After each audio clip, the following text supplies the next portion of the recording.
What's up, guys and gals? My name is Splattercat, and we're here at the Nerd Castle with a new LP that I think I'm going to do a couple episodes of. It's been a while since I've played a horror game here at the Nerd Castle. I think the last one that we played was Knock Knock. So I think in the interest of doing something a little bit terrifying, I'm going to be playing a bit of Daylight today, and I'll probably do a couple more episodes if the game turns out to be short. We may do a full playthrough. I don't know, I used to play a lot of horror games when I was a kid, and it's been a while since I've been back to the realms of haunting and ghosts and poltergeists and whatnot, so I figured I would bring you guys along for the ride. Now, there's no face cam, obviously.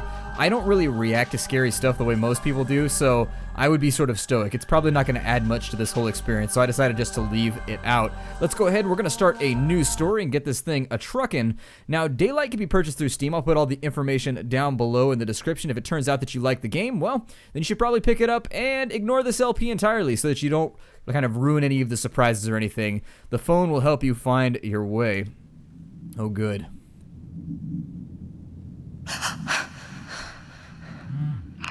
Good, you've arrived. Sarah, focus. They haven't much time at all.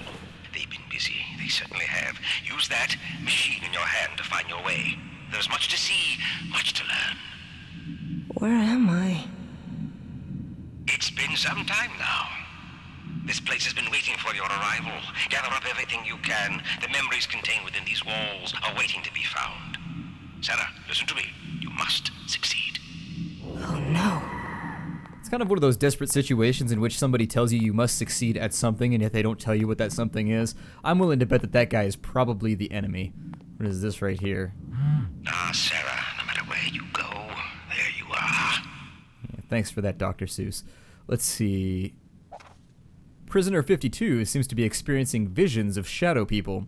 Doctors on site keep trying conventional therapies, but I believe we need to start thinking about new procedures that push what we've come up with, up to date. Alright. Well, it's looking grim, it's looking dark. As usual, there's not a whole lot of light to go around, as is to be expected for most horror situations. My battery is also low, which is great. The one night that I forget to plug it into the charger, is it just me or does that happen to everybody? Like, just like, I'm just gonna go to bed real fast. I don't feel like plugging this in. Next thing you know, you're in a haunted house and everything is ruined. Mid-Island Penitentiary hires new head physician February 5th, 1907. Mid-Island Penitentiary has recently announced the name of its new head physician, Dr. Walter Mercer. Known as a leader in both smallpox and tuberculosis research, the city of New Kipling has expressed its excitement in having such a talented and passionate recruit on board and ready to do battle for the health of its citizens. In my experience, battle seems to be negative for most citizens, but I understand the metaphor. That's okay. Seems to be okay. I'm gonna go, I don't know, there's a passage over there. That one seems to be blocked by detritus. Yep, can't go that way. Well, let's go upstairs first. I'm gonna take the high road instead of taking the low road, because that's what we're known for here at the Nerd Castle. We always try to take the high road if we can. I mean, at least for a minute, and then it's right back to fart jokes. Never too far from the origin. That's the rule. Use the wall as cover. They appear to have a nice assortment of prescription bottles and also what looks to be reddish dirt or blood in a can. Great. Doesn't appear to be the proper location. I mean, we're in the lobby. Last time I checked, blood is not stored in the lobby. Whatever. Not going to judge it too much. We've got another glow bug looking thing. I think it's like a rune or something that's flickering, but it looks like an insect to me. That's great. There's no clear-cut signs of mental distress going on here. We are but one thread, woven from the web of life. All things connect. All things are bound. Concerning patient 13. Run. Cool. Well, let's go ahead and do just that. If anything, at least the place has lots of fire extinguishers, so if we end up in a incendiary situation, we should be able to extract ourselves. Well, this hasn't been tested. This is not. This hasn't been approved by the fire chief. Use the light to find the answers. It will tell you where to look. And so every once in a while, while we're gonna crawl through this place, you're gonna find glow sticks that are around, and if you press the 1 key, you can crack them on out like so. I made a pun. And then they will show you your footsteps, because apparently we stepped in some manner of bodily fluid. I'm just gonna close my eyes and really, really, really hope that it's saliva, and just keep on moving. Let me grab another glow stick out of here to replace the one that I took. But I didn't open that door. Well, doors are opening for us, and we didn't even have to do anything. Life is I almost said bland, but life is both bland and grand, right? March 4th, 1988, concerning patient 13. The patient, aged 10 months old, has been readmitted by her foster parents due to odd and frightening incidents that occurred shortly after she left the hospital. Oh my god! The memories will burn into your flesh. Don't let them see. Don't let who see? It seems fairly painful. Does this come with some kind of prescription painkiller or something? That might explain. I mean, serious arm like burn wounds and then pain medication might be enough to make you see all this crazy stuff that's happening. A mirror that is badly in need of cleaning.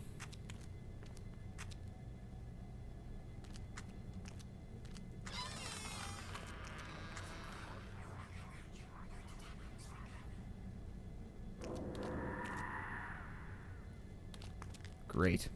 And we're going deeper into this place. The front door is right back there where you can see the outside, but no. We're going deeper. It has greeted us with screams and whispers, and yet we're hanging in here.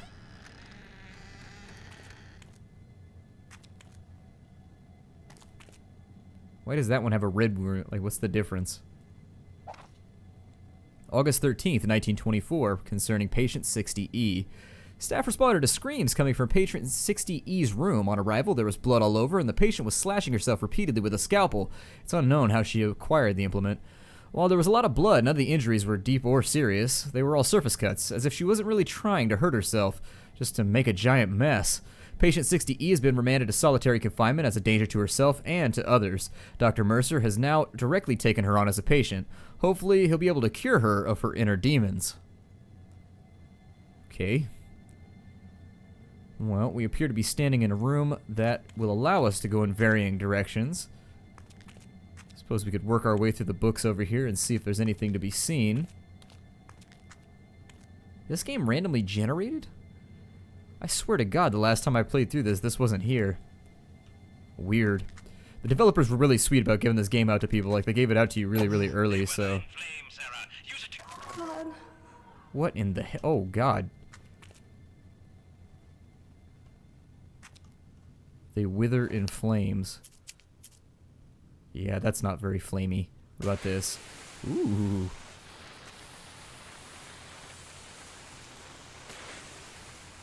Oh.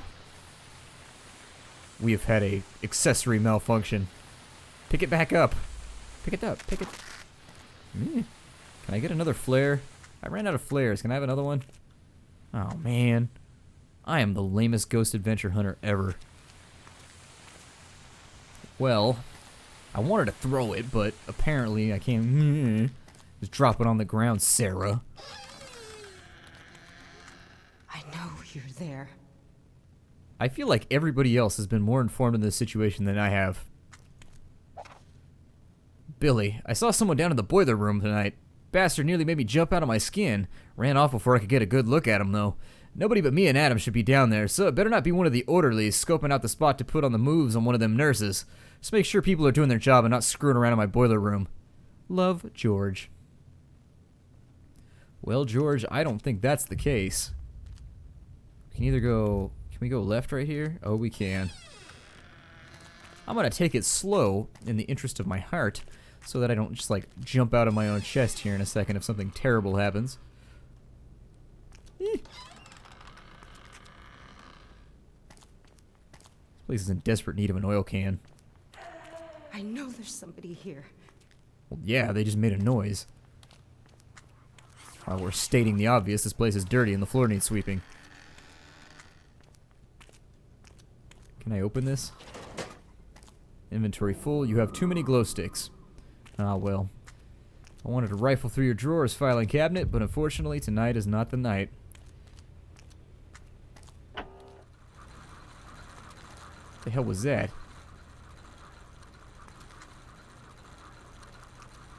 Oh, the fan turned on. It's like a restraint for children or something. It's tiny. Lit flares will protect you. You have found a flare. Huzzah!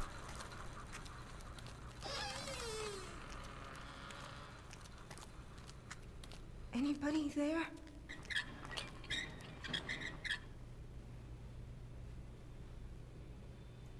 Yeah, I don't think this was supposed to move on their own. I can't open whatever. There's a nail in the wall.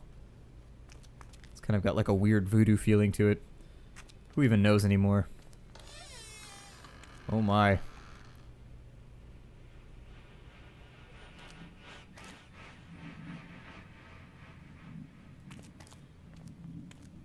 Alright. Weirdly enough, while it appears to be glowing with significance, there's not much that I can do in here. It's a hell of a maze. I was never any good at mazes when I was a little kid. I always ended up cheating. Like, start from the exit and go the other way. It's always weird how mazes are, like, obvious if you go the opposite direction. This room is clearly plugged up like a dolphin's butt. So we'll go back this way. I'm taking a look at my map here.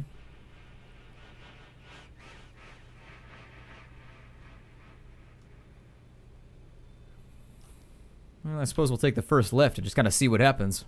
See where it leaves us, aside from in the middle of a haunted... Probably, oh my god. This place probably used lead paint and everything. Ugh. This doesn't feel safe for asbestos. I feel like my lungs are crying. August 23rd, 1937, concerning patient 27C. Patient 27C suffers from an obsession with mazes. Compulsive behavior has driven him to draw mazes all over his cell. Having run out of space, patient turned on himself, carving an elaborate maze into his own flesh, completely enveloping his chest and parts of his back, forearms, upper thighs, and even parts of the buttocks and genitals. Patient restrained via straitjacket and placed in solitary confinement. Well, I guess that's one way to get cut. Without a gym. Okay, you guys get the joke. Never mind. We're just gonna keep moving. Things falling over. That wasn't even my fault, but you know what? Somebody's gonna come through and they'll be like, who knocked that over? And I'm like, me. It was me. It definitely wasn't a ghost because I don't want you to think I'm crazy because you might lock me in here or something. These whooshy noises are becoming mildly disturbing. Yeah, more flares.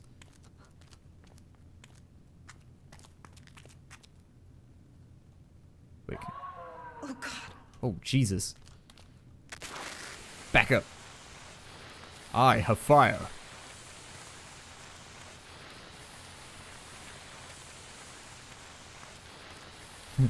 Wielding a flare in the middle of a room full of flammable paper. Not my best managerial decision, but one that I feel will benefit us in the future. Where are you? Where is who? Who are we even looking for? I'm confused. I feel as though this story is really not going my way.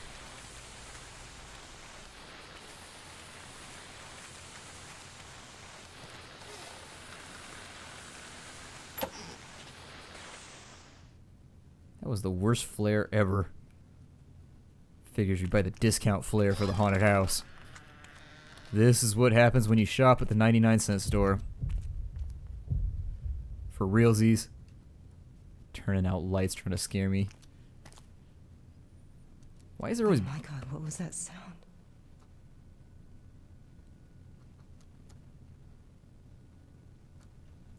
Elaborate.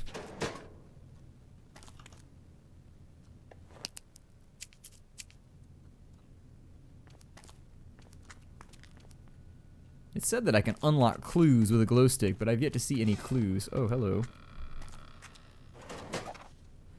History of New Kipling. The citizens of New Kipling began performing spirit-cleansing rituals on the nearby mid-island in order to keep the town pure from the dark time.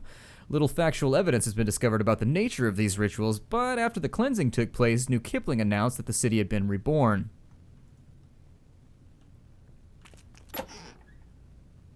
I guess it just makes things of interest glow.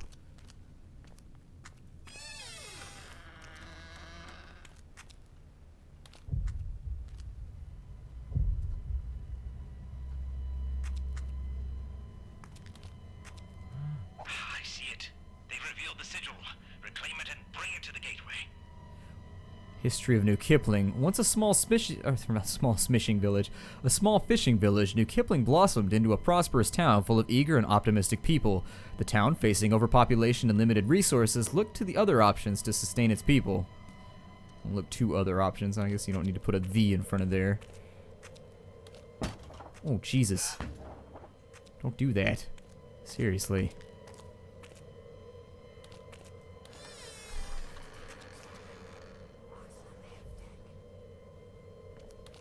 Anybody there?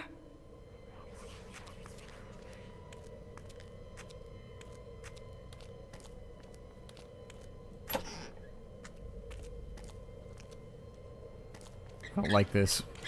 I don't like this. Well, nowhere to go but forward. Charge! No, slow down, slow down. It's fine. It was just a joke.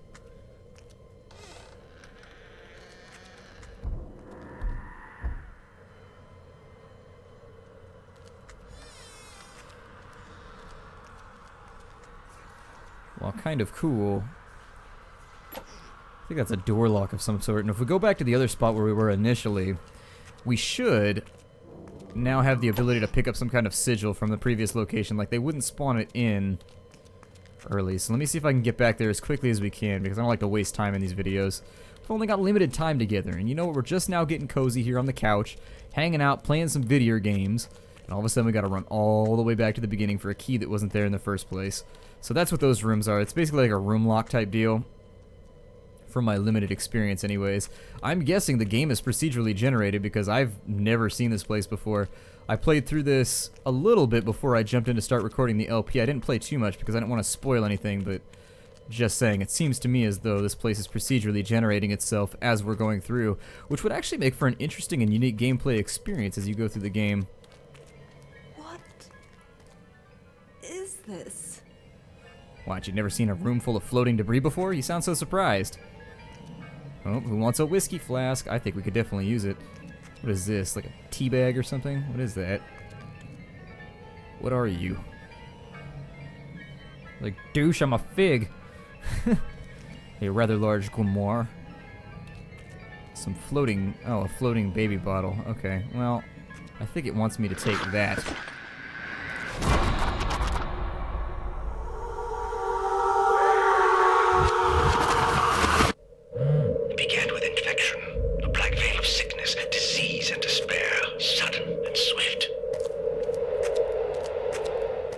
Now we appear to be wielding a teddy bear like a weapon now. I'm clicking both my...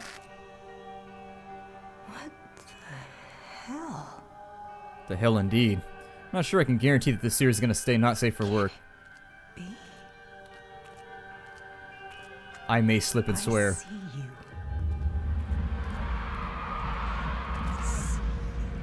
I see who? Alright, well, our problem with relocation has apparently cleared itself on up. What pill do you take for random relocations? Probably one of those pills they keep around at the Professor X mansion. But anyways, let's run on back to the door. And what I'm going to do is I'm going to break the episode off right here. My name is Splattercat. Thank you for joining me at the Nerd Castle for an episode of Daylight. If you wanted to get the game, look down below and the information to grab it. And I will see you guys in the next episode when we plunge through this rather well-tattooed door. Take care out there, guys, and I will see you next time.